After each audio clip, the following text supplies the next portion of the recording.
Imagine that you start having the same nightmare over and over again.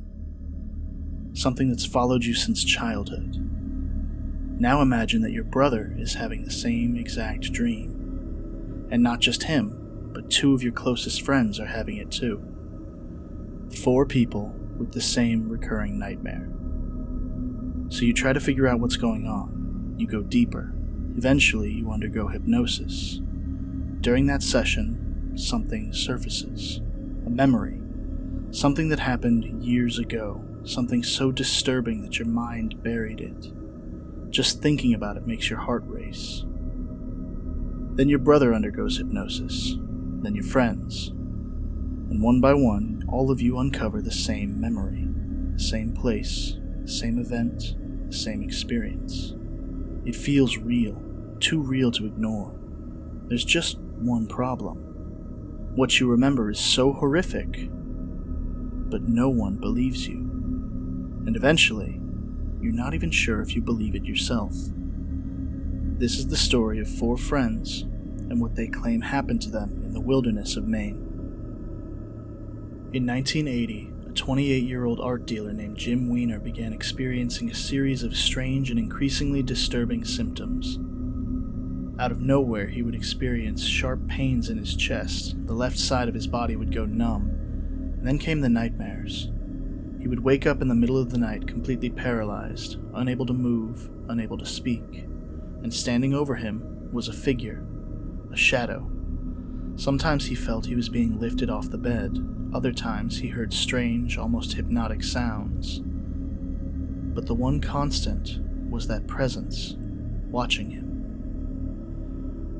Jim had experienced night terrors as a child. His family even joked that his house was haunted.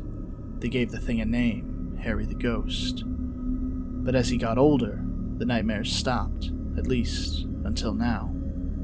Over the next few years, Jim searched for answers. He traveled constantly for work, so he saw specialists all over the country. Massachusetts, Pennsylvania, Utah, California, Texas. No one could explain exactly what was happening. Then finally, in 1983, a neurologist gave him a diagnosis: temporal lobe epilepsy, or TLE, a condition that can cause seizures, hallucinations, and even out-of-body experiences. It seemed like the perfect explanation, but something didn't quite fit. Hallucinations tied to this condition tend to repeat the same pattern, exactly the same every time, but Jim's experiences weren't. They changed. They shifted, and more importantly, he'd been having these nightmares since long before his diagnosis. Then, in 1986, things got worse, because Jim's twin brother Jack started having the same dreams. In Jack's nightmares, he would find himself in a strange white room filled with hazy light. Across the room he could see Jim, and 2 of their friends, Chuck and Charlie. They sat motionless, silent, almost like they were in a trance. And then something approached, a figure, humanoid but wrong. Large black eyes, no nose, no mouth.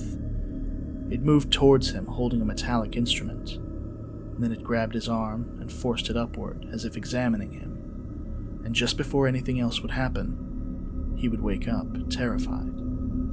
When Jack found out that Jim had been experiencing the same thing, it stopped being a coincidence. And it got worse, because when they reached out to Chuck and Charlie, both of them admitted that they'd been having the same recurring nightmare. 4 people, same dream, same figures, same experience. At first, there was no explanation, no medical reason, no psychological link, nothing, until Jim came across a book. In 1988, he read Communion by Whitley Strieber, a supposed true account of an alien encounter, and something about it felt familiar. It described being taken, examined, placed in a strange room by beings that looked exactly like what they'd all been dreaming about. And just like that, a memory resurfaced. 12 years earlier, the 4 of them had gone on a camping trip. In August of 1976, they traveled to the Allagash Waterway in Maine, a remote stretch of lakes and forests far removed from civilization. At first, the trip was uneventful, hiking, fishing, exploring, nothing unusual, until the fourth night. Just after sunset, Jim noticed something in the sky. A light, brighter than any star. At first, he assumed it was an aircraft, but through binoculars, it didn't look like one. It hovered slightly above the tree line, and then suddenly, it disappeared. 2 nights later, it came back, only this time it was closer. Much closer. The 4 of them were out on the lake night fishing when they saw it again. A glowing object, bright enough to look like a miniature sun. Completely silent, moving in ways that no aircraft should. One of them signaled it with a flashlight, an SOS, and the object responded. It began moving toward them. Panic set in. They paddled for shore, but the object followed, closing the distance, hovering directly above them. Then, a beam of light came down and everything went blank. The next thing they remembered, they were standing on shore. The object was gone, their canoe was back, and hours had passed. The fire they'd built had burned down completely, but to them, it felt like only minutes had passed. At the time, they tried to rationalize it. They reported what they saw, but no one believed them. And eventually, they stopped talking about it, until the dreams began. After reading Communion, Jim sought the help of a UFO researcher, a man named Raymond Fowler. Fowler believed that there was only one way to uncover the truth: hypnosis. One by one, each of the 4 men underwent regression therapy, and what they described matched, too closely. Under hypnosis, Jim recalled being taken into a bright, enclosed room. His friends were there, sitting on a bench, paralyzed, and surrounding them were the same beings from their dreams. Jack described the same room, the same figures, the same procedure. Charlie added even more detail, describing equipment, windows, the layout of the space, even the view of the lake below. And Chuck remembered something else entirely. He claimed that he'd seen these beings before, as a child, standing at the foot of his bed, watching him. At that point, the story exploded. 4 witnesses, the same experience, the same memories, the same recovered details.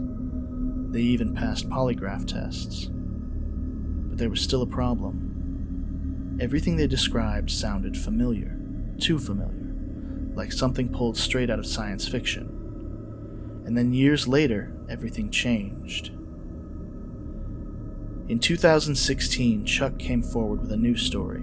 He admitted that they'd been using hashish during the trip, a drug known to distort perception. He claimed that the entire experience had been misinterpreted, that the light in the sky was likely a conventional aircraft, and their lost time was just confusion, that their memories were false. The others denied it completely. They stood by their story. So now the question becomes, who do you believe? The man who changed his story decades later, or the 3 who never did? Because at the center of it all, there's still one thing no one can fully explain. 4 people from 4 different places with no reason to lie, all sharing the same nightmare, the same memory, the same experience. And whether it was real, imagined, or something in between, there's one undeniable truth. Something happened in Allagash, and whatever it was, it followed them home.